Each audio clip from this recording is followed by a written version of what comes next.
आज हम लोग देखेंगे, हमने लास्ट क्लास में क्या क्या देख लिया था। कुछ बेसिक आइडिया ले लिया था हमने टैक्सेशन का। क्या था कि टैक्स क्या होता है, कैसे लगता है, डायरेक्ट इनडायरेक्ट टैक्सेस क्या क्या होते हैं, ये सारी चीजें हमने देख ली थी।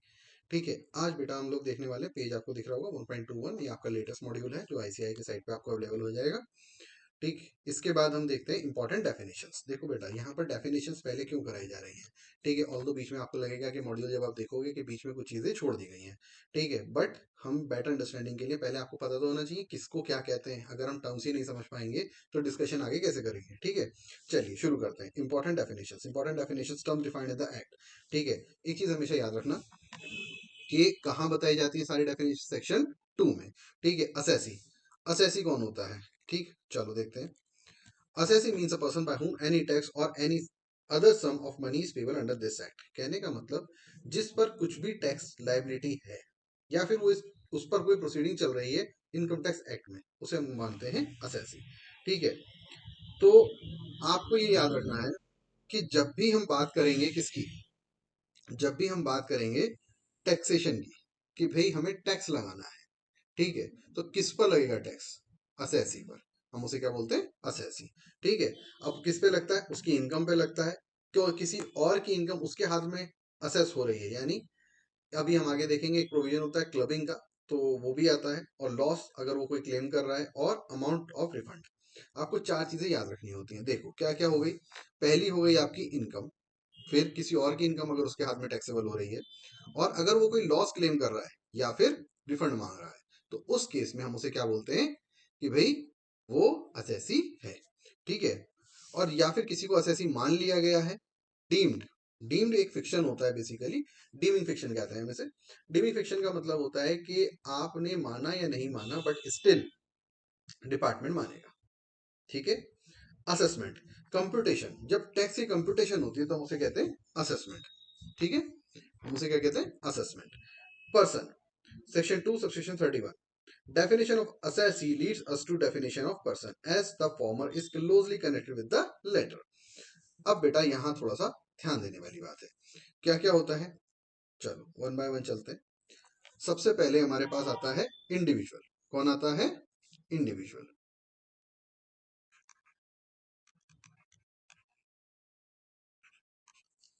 कौन आया, इंडिविजुअल। ठीक है, अब इंडिविजुअल में क्या होता है बेटा, ये हम आप समझते हैं कि सिंगल पर्सन,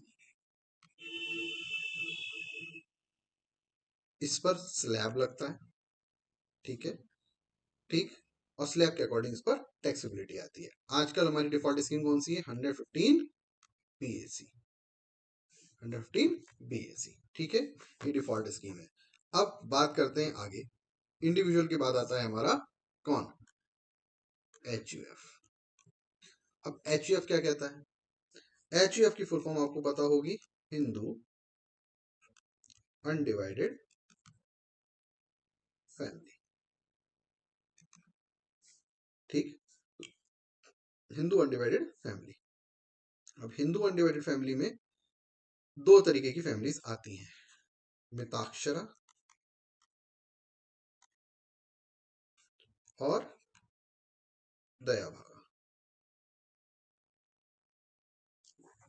एक बार मॉड्यूल से भी आपको दिखा देता हूँ।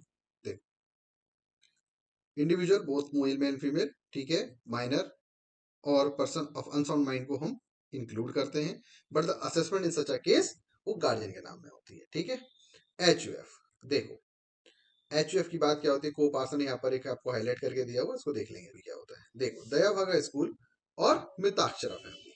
ठीक है, दया भागा और मिताक्षरा। दया भागा में क्या होता है, दया भागा में आप ये कह सकते हैं कि ये हमारे चलती है डब्ल्यू और असम। डब्ल्यू क्या है, वेस्ट बंगाल, असम। ये सिर्फ दो स्टेट में चलती है। ठीक है बेटा, यहां पर क्या होता है, चलो, और ये rest of the country, rest of the country में ताक्षरा चलती है। यहां पर क्या इफेक्ट आता है, देखो जैसे ही आपके यहाँ कोई पहला मेल था, ठीक है। उसके बाद सेकंड मेल आता है, जैसे ये दो लोग थे, मैं आपको बिल्कुल डिटेल में समझा देता हूँ थोड़ा सा। ये दो लोग थे, इनकी शादी हुई, ठीक है। जैसे ही सन आया, आप ये सन ऑटोमेटिकली यहाँ पर को पार्टनर बन जाता है। को पार्टनर कौन होता है? जो एच में जिसका राइट है और वो पार्टीशन क्लेम कर सकता है। तो इसका ऑटोमेटिक राइट बन गया किसमें? मिताक्षरा फैमिली में।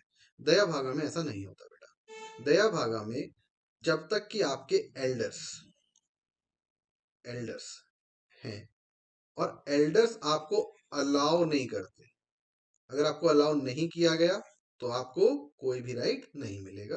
अलाउ कर दिया गया तभी आपको राइट मिलेगा, यानी इनकी परमिशन के बाद ही आप क्या बन पाते हो? को पार्टनर बन पाते हो। ये मेजर डिफरेंस है मिताक्षरा और दयावागा स्कूल का, ठीक है। ये यहाँ पे दे रखा है, prevent in West Bengal and Assam nobody acquires the right share in the property by birth as long as the head of the family is living.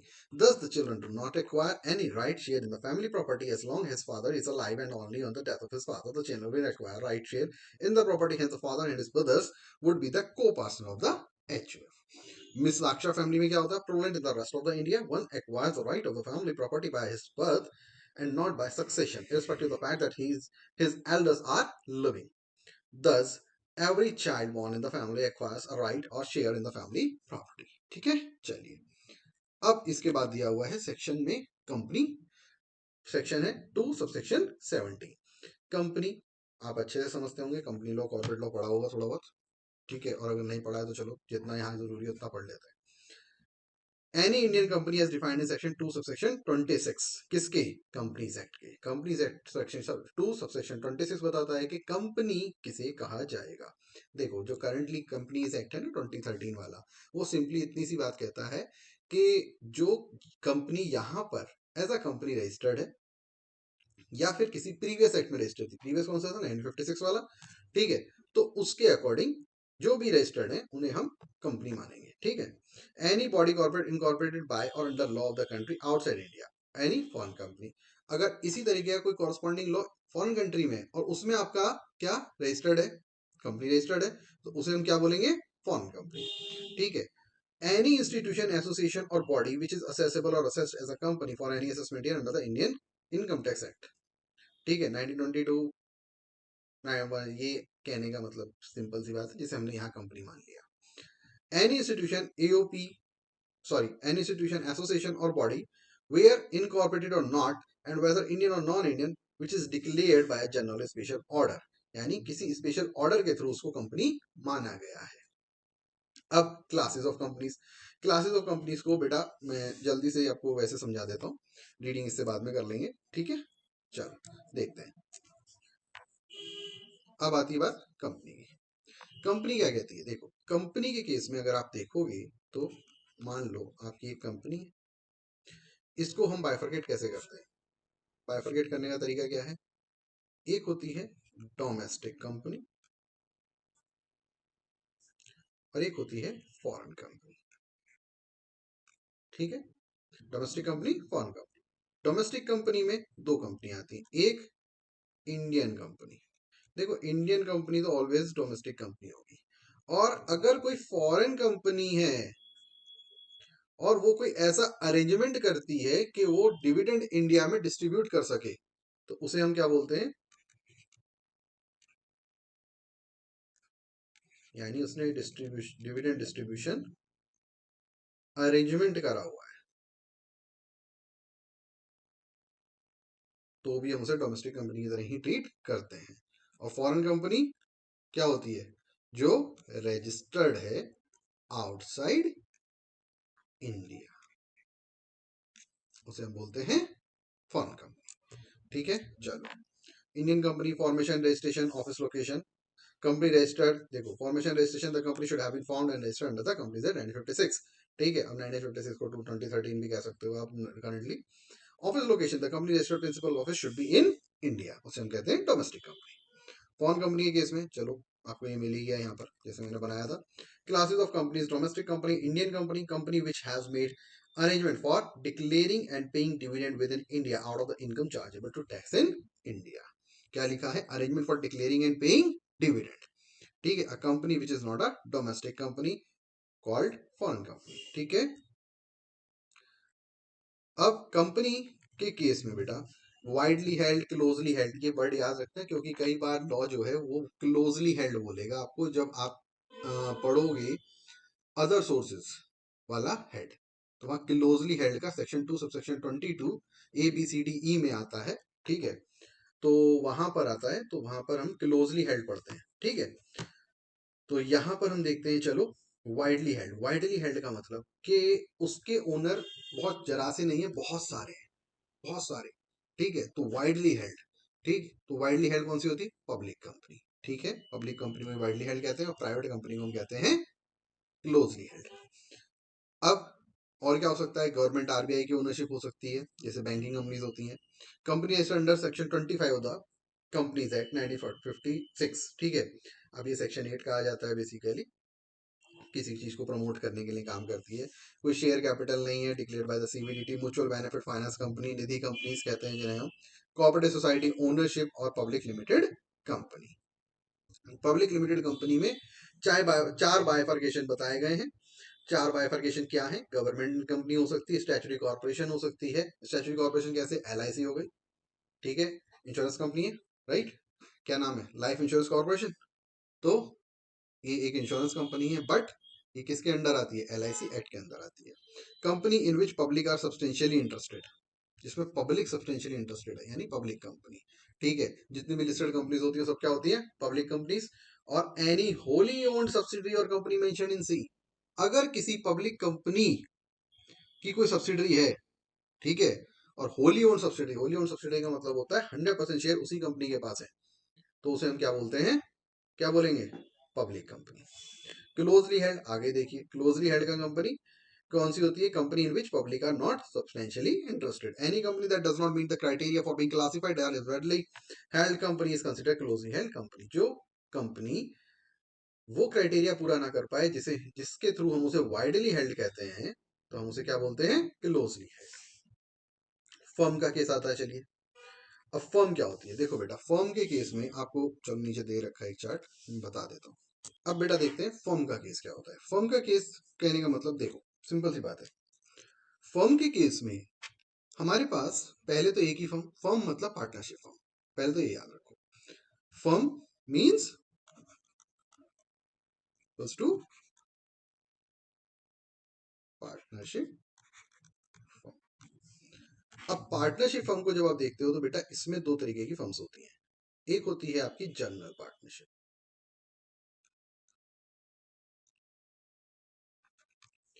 एक होती है limited liability partnership, limited liability partnership. ये बेटा गवर्न होती है पार्टनरशिप एक्ट या the partnership act 1932 से, और ये LLP एक्ट 2008 से गवर्न होती है, ठीक है बेटा, LLP एक्ट 2008 से गवर्न होती है, ठीक है। तो ये दो तरीके की हमारे पास पार्टनरशिप फर्म्स होती हैं, ठीक है। यहाँ पर लाइबिलिटी अनलिमिटेड होती है जनरल पार्टनरशिप में, ठीक है। यहाँ पर नाम से ही पता चला लिमिटेड, लेकिन बेटा यहाँ पर एक चीज याद रखना, जो मेन पार्टनर है जिसे हम लोग आजकल क्या बोलते हैं, MD, इसके केस में MD बोलते हैं, ठीक है। इसकी लाइबिलिटी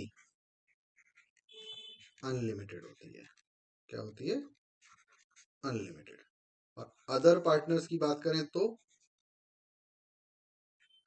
उनकी लाइबिलिटी लिमिटेड होती है, ठीक है। अब इसमें कैसे टैक्सेबिलिटी आती है, ये जब हम PGBP पढ़ेंगे तो देख लेंगे। चलो आगे देखते हैं, एसोसिएशन ऑफ पर्सन। अब ध्यान दो, एसोसिएशन ऑफ पर्सन का मतलब क्या है बेटा, देखो आपने पढ़ा होगा कि मैक्सिमम पार्टनर्स कितने हो सकते हैं एक फर्म में। फर्म के केस में अगर हम मैक्सिमम पार्टनर्स कितने हो सकते हैं, आप कहोगे 100, नहीं नहीं सर आप तो गलत कह रहे हो बेटा, 100 ही होते हैं, बट कंपनीज एक्ट कहता है कि अभी 50 से ज्यादा नहीं हो सकते, तो करंटली 50, ठीक है, मैक्सिमम 50 हो सकते हैं। अब मान लीजिए कि हम सीए मेंबर्स हैं, ठीक है, हम 50 से ज्यादा ही हैं, तो अब हमें कोई ऐसी ऑर्गेनाइजेशन बनानी है जिससे हम अपने कॉमन इंटरेस्ट के बात कर सकें, डेवलप कर सकें, ठीक है। तो ऐसे के लिए हमें बनाना पड़ता है एसोसिएशन ऑफ पर्संस। मेन इसको वो क्या है कि हम इसको आइडेंटिफाई कैसे करें। पहली बात तो 50 से ज्यादा होने चाहिए, दूसरा कॉमन इंटरेस्ट होना चाहिए, ठीक है। देखो, कॉमन पर्पस और action, when person combine together for promotion of joint enterprise they are assessable as an AOP if they do not in law constitute a partnership. In order to constitute an association, person must join for a common purpose or action and their object must be to produce income, ठीक है। It is not enough that a person receive the income jointly, सब मिलकर कोई काम कर रहे हैं और उससे इनकम सब लोग आपस में बांट ले रहे हैं, ये काफी नहीं है। चलिए, body of individual, status of person like executors or trustees who merely receive the income jointly and who may be assessable in like manner and the same extent as the beneficiaries individual। ये लोग क्या होते हैं? को trustees. अब trust क्या होती है? ट्रस्ट आपको सी फाइनल में जानने को मिलेगी ट्रस्ट एक्चुअली होती क्या है। बाकी जो को ट्रस्टीज होते हैं, यानी कोई ट्रस्ट है जिसमें सब बहुत सारे ट्रस्टी साथ में काम कर रहे हैं, ज्वाइंटली जो चीजें आ रही हैं उसको कैरी कर रहे हैं, उसे हम बोलते हैं बॉडी ऑफ इंडिविजुअल। अब ध्यान देने वाली बात ये है, in case of body of individuals, only individual can be the member, but in a case of AOP, members voluntarily come together with a common will or common intention or purpose, such common will may not be present। कहने का मतलब बेटा, कहने का मतलब ये है कि जरूरी नहीं है कि एओपी में जितने भी लोग हैं वो सब इंडिविजुअल ही हो। फॉर एग्जाम्पल, मान लीजिए कोई एचयूएफ आ गई, कोई फर्म बन गई, ठीक है, तो बेटा एओपी, ठीक है। तो एओपी के केस में इंडिविजुअल्स हों ये जरूरी नहीं है, मगर बॉडी ऑफ इंडिविजुअल्स के केस में सिर्फ इंडिविजुअल्स ही होंगे। अब बात आती है लोकल अथॉरिटी। लोकल अथॉरिटी क्या कहती है? लोकल अथॉरिटी यानी आपके यहाँ का डेवलपमेंट अथॉरिटी, जैसे आप देसी भाषा में नगर निगम कहते हो, हिंदी भाषा में, नॉट देसी भाषा में, हिंदी भाषा में आप उसे नगर निगम भी कहते हो। तो लोकल अथॉरिटी का काम क्या है? लोकल अथॉरिटी डिस्ट्रिक्ट लेवल पर काम करती है, ठीक है। आपके यहाँ जो डेवलपमेंट इंफ्रास्ट्रक्चर वगैरह का काम होता है वो वही करती है। तो local authorities taxable in respect of the part of its income which arises from its business carried on by it in so far the income does not arise from the supply of a commodity or service within its jurisdictional area. अब आप कहोगे sir इसकी income क्या होती है? बेटा इसकी income वो होती है जैसे लाइसेंस वगैरह देते हैं ना, ठीक है, कुछ सर्टिफिकेट बनाते हैं, बर्थ सर्टिफिकेट एंड ऑल, तो उससे जो होने वाली इनकम है वो इसकी इनकम मानी जाती है। Artificial judicial person, artificial judicial person कौन होता है? आर्टिफिशियल जुडिकल पर्सन का मतलब होता है डाइटीज। डाइटीज मतलब भगवान जी लोग, ठीक है। तो अब आप उन्हें क्या बोलोगे? Artificial judicial person the entity which are not natural persons but are separate entities in the eyes of law, ठीक है। चलिए, डेफिनेशन ऑफ इनकम, बेटा लंबी चौड़ी डेफिनेशन है, आप रीड कर लेना इसको, ठीक है, सेक्शन याद रखने की कोशिश करना। अब रेवेन्यू रिसिप्ट, चलो, concept of income under the income tax act, ये जरा थोड़ा सा देख लेते हैं। रेगुलर रिसिप्ट और कैजुअल रिसिप्ट। देखो, कैजुअल रिसिप्ट और रेगुलर रिसिप्ट, कैजुअल का मतलब होता है कभी कभार मिलने वाली, रेगुलर मतलब रेगुलरली वही आ रही है इनकम, ठीक है। Accrue regularly for definite source, तो income in general means a periodic monetary return which accrue or is expected to accrue regularly from definite source. किसी पर्टिकुलर सोर्स से रेगुलरली आपकी इनकम आ रही है, उसे हम क्या बोलते हैं? रेगुलर रिसिप्ट, ठीक है। और जो रेगुलरली नहीं आ रही, फॉर एग्जांपल आपको क्रॉसवर्ड पजल से कोई इनकम हो गई, ठीक है, आपने सुडोको जीत लिया उससे कोई इनकम हो गई, लॉटरी लग गई, ये सब क्या है? कैजुअल इनकम, कभी कभार होने वाली income. Revenue receipt viz capital receipt. Revenue receipt का मतलब क्या? Income normally refers to revenue receipt, capital receipt are generally not included in the scope of the income. General parlance यही कहता है। However the income tax act वो दोनों को consider करता है। अब देखो, आप कहोगे रेवेन्यू क्या? देखो, आप कोई बिजनेस कर रहे हो, वहां से आपको रिसिप्ट आ रही है, वो रेवेन्यू रिसिप्ट है। मगर आपने कोई एसेट ट्रांसफर कर दिया, बेच दिया, सेल कर दी, वहां से आपको कोई इनकम आई, तो बेटा उसे हम कहते हैं कैपिटल गेन की इनकम, और वो कभी कभार ही होती है, इसलिए उसे हम कहते हैं capital receipt. Net receipt, gross receipt. Net receipt क्या? ये ग्रॉस रिसिप्ट जैसे ग्रॉस प्रॉफिट होता था, उसमें से नेट एक्सपेंस माइनस नहीं हुए होते थे, ठीक है, माइनस करते हैं तो फिर नेट प्रॉफिट आता है। इसी तरीके से ग्रॉस रिसिप्ट में से कुछ एक्सपेंडिचर और माइनस करिए तो आपको नेट रिसिप्ट मिल जाएगी। ठीक है। Due basis vis a vis receipt basis. Due basis क्या होती है? आपने पढ़ा होगा कि हमारे पास एक कॉन्सेप्ट हुआ करता था अकाउंटेंसी में, मैचिंग कॉन्सेप्ट। मैचिंग कॉन्सेप्ट क्या कहता था कि सेम पीरियड की इनकम आनी चाहिए जिस पीरियड का एक्सपेंस आ रहा है। इसके साथ प्रूडेंस सिस्टम आपने सुना था। प्रूडेंस क्या कहता था कि इनकम तब रिकॉर्ड करी जाएगी जब एक्चुअली रिसीव हो जाए, और एक्सपेंस तब भी रिकॉर्ड करा जा सकता है जब ड्यू हो जाए, यानी राइट टू क्लेम आ जाए।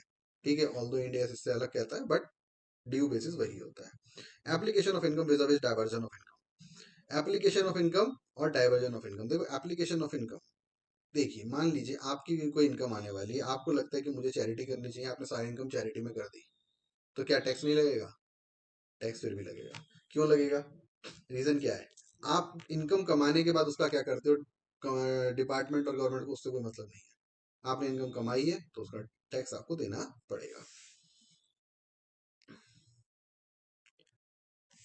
Fixed capital or circulating capital. A receipt referable to fixed capital would be a capital receipt, where the receipt referable to circulating capital. ये आप पढ़ना चाहो पढ़ लो, छोड़ना चाहो छोड़ सकते हो, कोई दिक्कत नहीं। ठीक है। Transaction into the course of business, मैंने आपको बता दिया। प्रॉफिट, सेल ऑफ शेयर्स, ये आपको एग्जांपल्स दिए हुए हैं कि कैसे कैसे किसको माना जाता है। अब बात आती है इंडिया की। इंडिया किसे कहते हैं भाई? इंडिया को डिफाइन करा गया सेक्शन 2 सबसेक्शन 25 कैपिटल ए।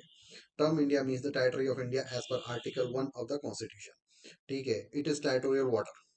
टेरिटोरियल वाटर, टेरिटोरियल वाटर का मतलब क्या होता है? देखो, हमारे आपने देखा होगा कि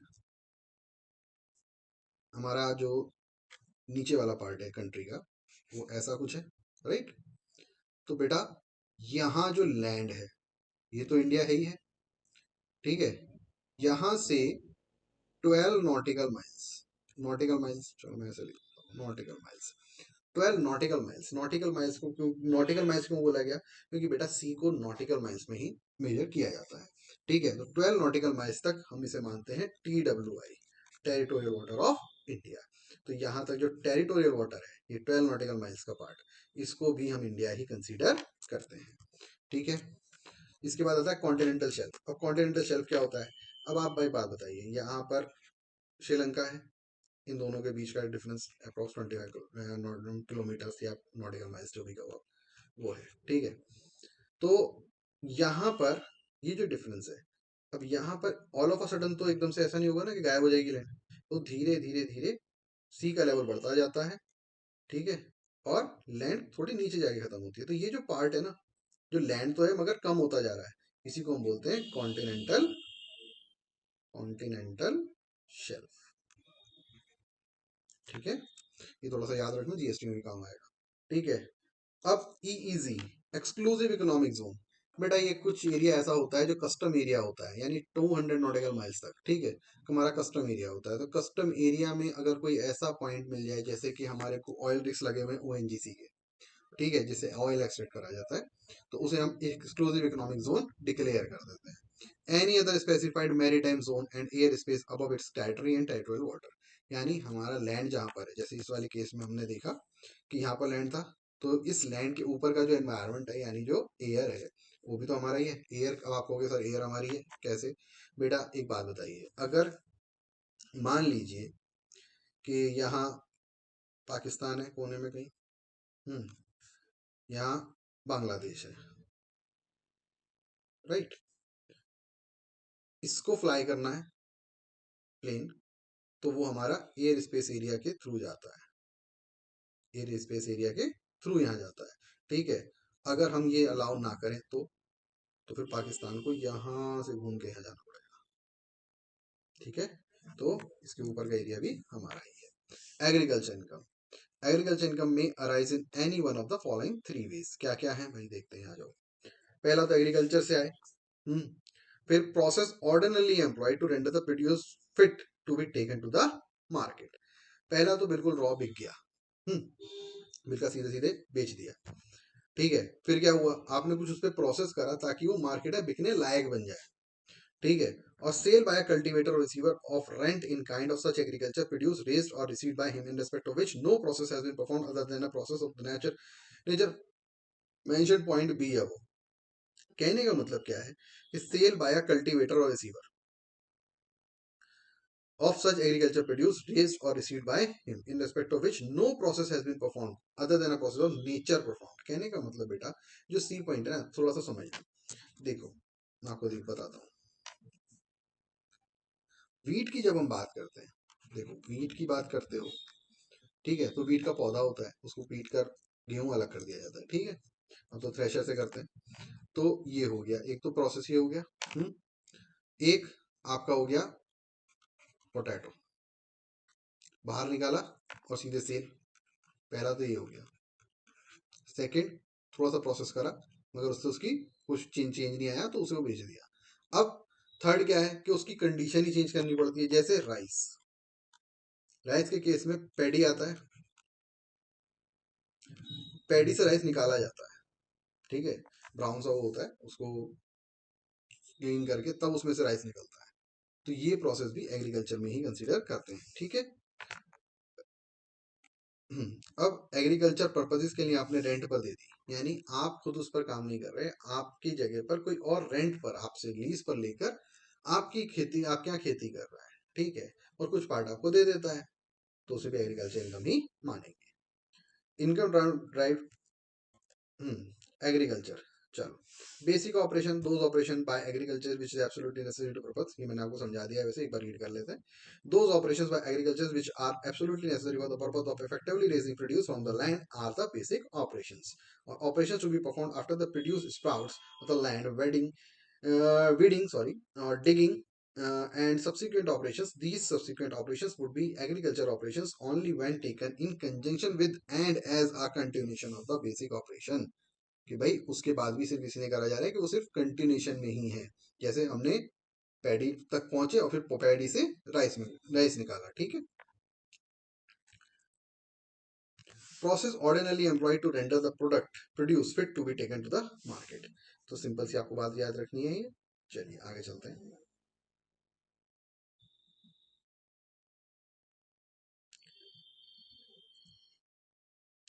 बेटा ये जो इलस्ट्रेशन है ये हम दूसरे क्लास में करेंगे, यहाँ पर नहीं करेंगे, ठीक है। यहाँ पर बस मैं आपको कॉन्सेप्ट समझाऊंगा और आप अपने से इसे पढ़ना चाहें तो कर सकते हैं, कोई ऐसी दिक्कत नहीं है, ठीक है। चलो आगे चलते हैं। प्रीवियस ईयर असेसमेंट ईयर, अब ये क्या होता है बेटा? वैसे तो मैंने पीछे भी कहीं बताया होगा, फिर भी बता देता हूँ। प्रीवियस ईयर, देखो एक चीज याद रखना, एक ईयर में इनकम कमाई जाएगी, अर्न, अर्निंग, टैक्स पेएबल, ठीक है। अर्निंग होगी एक ईयर में और एक ईयर में टैक्स पेएबल बनेगा, ठीक है। तो आप ये इनकम यहाँ से, ये आपका 1 अप्रैल आ गया, ये 31 मार्च, यहाँ से आप इनकम कमाते गए कमाते गए कमाते गए कमाते गए कमाते गए, यहाँ आ गए, ठीक है। अब इस पूरे ईयर की इनकम आपकी देखी गई, कितनी इनकम आ रही है आपकी? मान लीजिए आपकी इनकम आ रही है 25 lakh rupees, 25 lakh rupees, clear. अब क्या टैक्स इसी ईयर में देना पड़ेगा?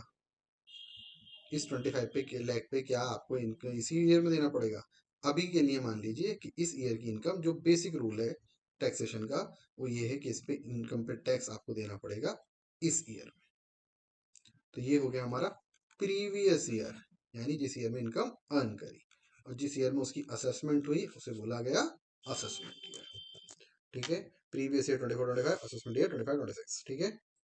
चलिए, general rule, certain cases which when income of a previous year will be assessed in the previous year itself। अब ये कुछ केसेस हैं जब प्रीवियस ईयर में ही आपको टैक्स देना पड़ता है, ठीक है। असेस्ड कब? Cases when income of the previous year assessed in the previous year itself. Shipping business, person living India, AOBBY formed a particular event, or person likely to be transfer property to avoid tax or discontinued business, ठीक है। चलो अभी से detail में discuss करते हैं।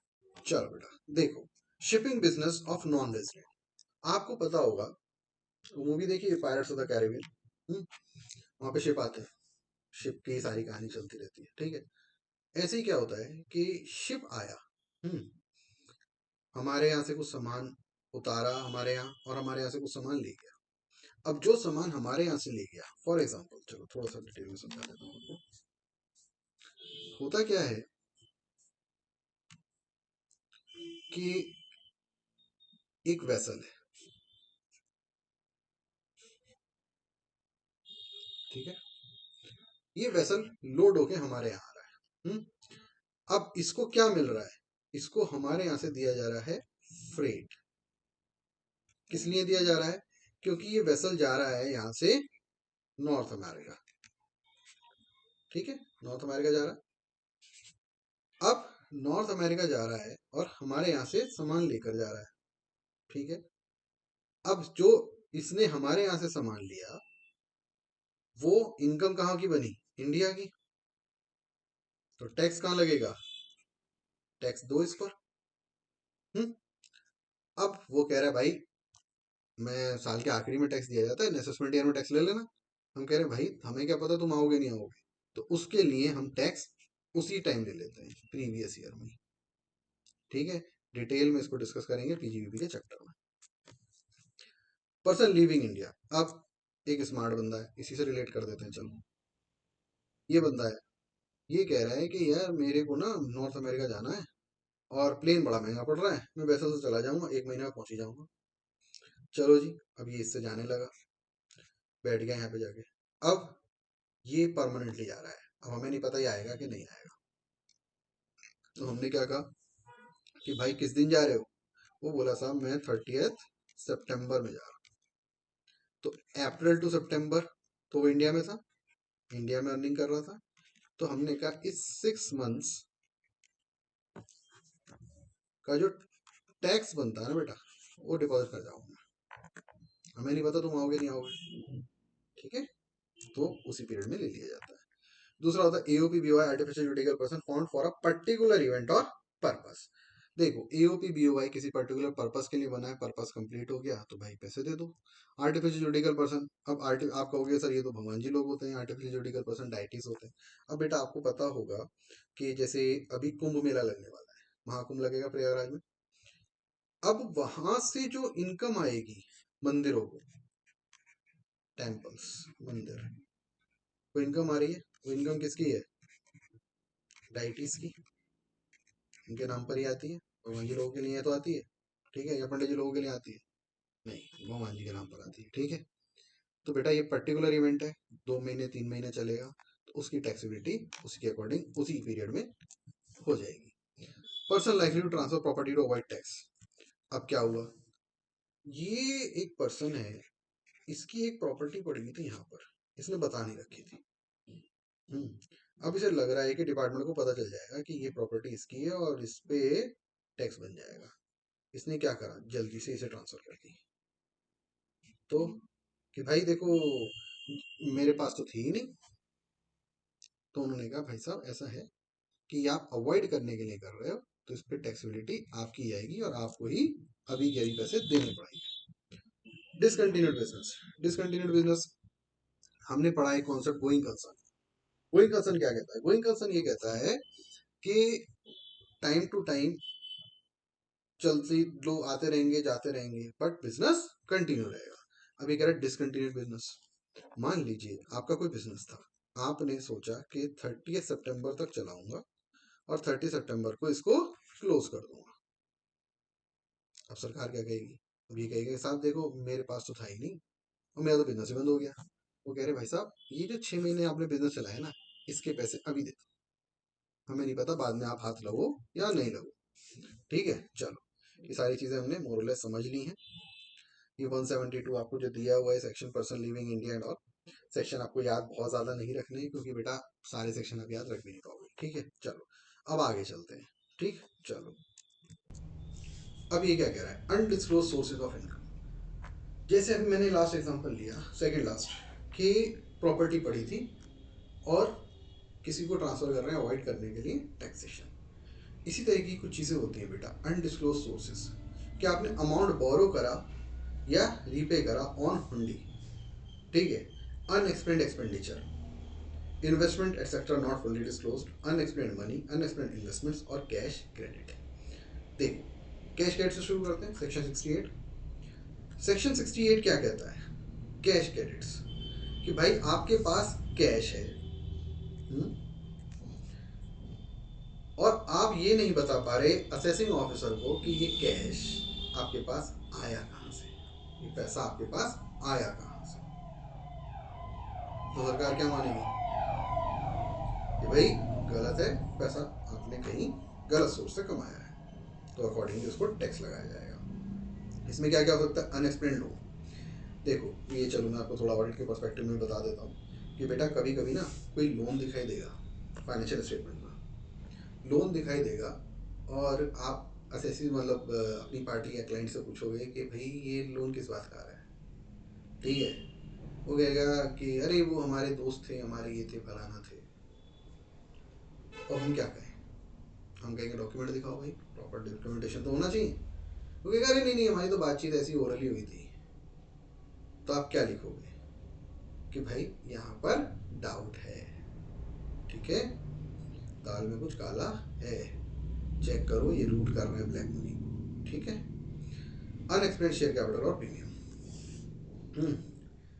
आपने कुछ share capital closely held company में कमाई हुई है, मतलब रखी हुई है कि ये शेयर होल्डर है, इसने पैसा दिया था, ये हमारे 20% शेयर होल्ड करता है, ठीक है, ओनरशिप में। क्लोजली हेल्ड मतलब प्राइवेट कंपनी, अब प्राइवेट कंपनी में तो आप कुछ भी करो, लेकिन आपने क्या बोला कि ये जो 100 रुपए का शेयर हमने दिया था इसे, वो इसने 200 रुपए पे खरीदा है क्योंकि 100 रुपए का प्रीमियम दिया है। तो भाई साहब जो प्रीमियम दिया है ना आपने 100 रुपए का, ये गड़बड़ है, इस पर आपको टैक्स जमा कराना पड़ेगा। अनएक्सप्लेन्ड इन्वेस्टमेंट, अब आपकी इन्वेस्टमेंट दिख रही है, अब ये एसेट आपके सिक्योरिटीज भी हो सकती है, शेयर्स, डिवेंचर्स, कुछ भी हो सकता है। तो उसमें क्या होगा, उसमें बेटा ये होता है कि अनएक्सप्लेन्ड इन्वेस्टमेंट, आपकी आप बता नहीं पा रहे कि जो पैसा आपने लगाया है ये लाए कहाँ से थे।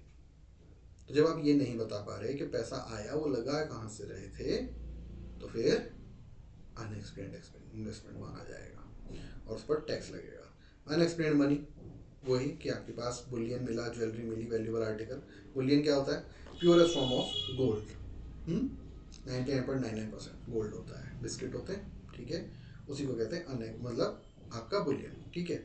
अब आपके पास ये सब मिला, आपसे पूछा भाई ये कमाया कहाँ से, ठीक है, तो बस फिर ठीक चलो। Amount of investment not fully disclose हो सकता है, आपका कोई इन्वेस्टमेंट है जो पूरी तरीके से आपने अकाउंट में डिस्क्लोज नहीं करा हुआ है, ठीक है। मान लीजिए कि आपके यहाँ चेकिंग होती है और आपको ये पता चलता है कि डिपार्टमेंट को कि ये जो 2 फैक्ट्री हैं ये तो इसकी तो बुक्स भी मेंटेन नहीं कर रखी हैं, 4 मशीनें पड़ी हैं इनकी बुक मेंटेन नहीं कर रखी हैं, बुक्स में दिखाई नहीं रखा आपने, तो फिर वो अनएक्सपेक्टेड एक्सपेंडिचर बन जाता है, ठीक। इन्वेस्टमेंट सॉरी, अनएक्सपेक्टेड एक्सपेंडिचर, आपने खर्चा करा, अरे भाई साहब फॉरेन ट्रिप पे गए थे, ठीक है, हमने क्या करा कि भाई बढ़िया सी 2 कार खरीद ली, हमने कहा यार बहुत पैसा है, कार खरीद लेते हैं, कार खरीद ली भाई, 2 कार खरीद ली 50-50 लाख की।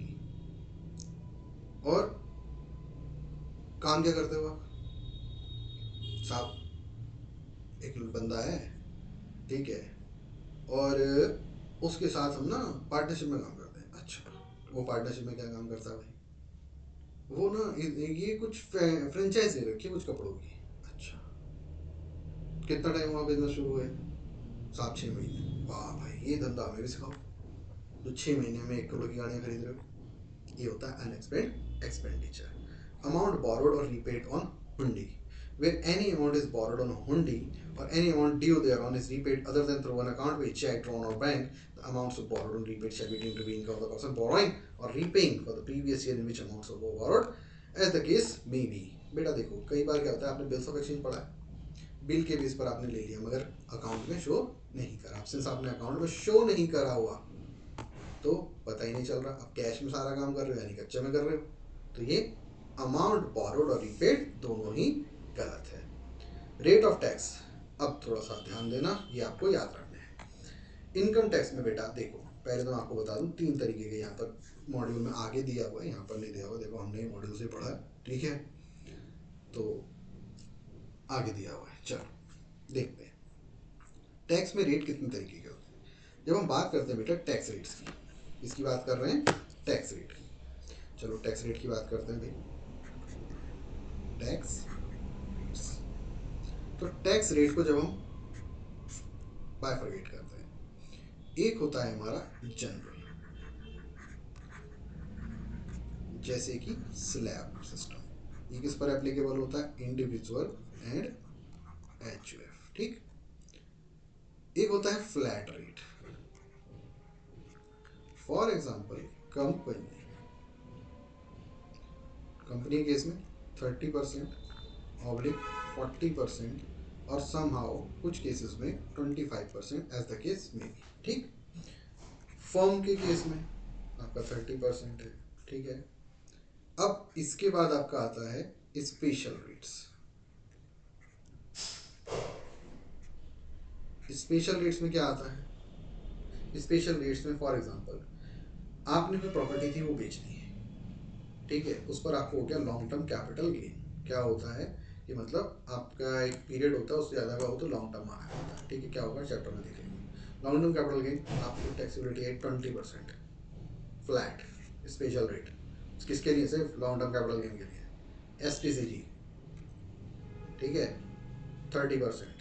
अब और स्पेशल रेट 111A, ठीक है, ये 112A, ठीक है। चलो 111A के केस में क्या आएगा, बोलो 15%। अभी आप कैसे बोलोगे, आपको पता ही नहीं, ठीक है। तो ये होते हैं स्पेशल रेट, ठीक है बेटा।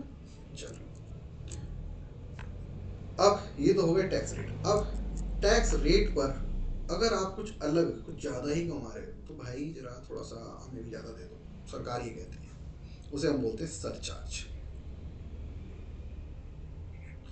सरचार्ज किस पर लगता है, क्या इनकम पर, नहीं बेटा, ये टैक्स पर लगता है, ठीक है। फॉर एग्जाम्पल आपकी इनकम है 50 लाख, तो अप टू 50 लाख कोई सरचार्ज नहीं है। 50 लाख या कह लो 50 लाख से कम तक है, ठीक है, तो 50 लाख और मोर,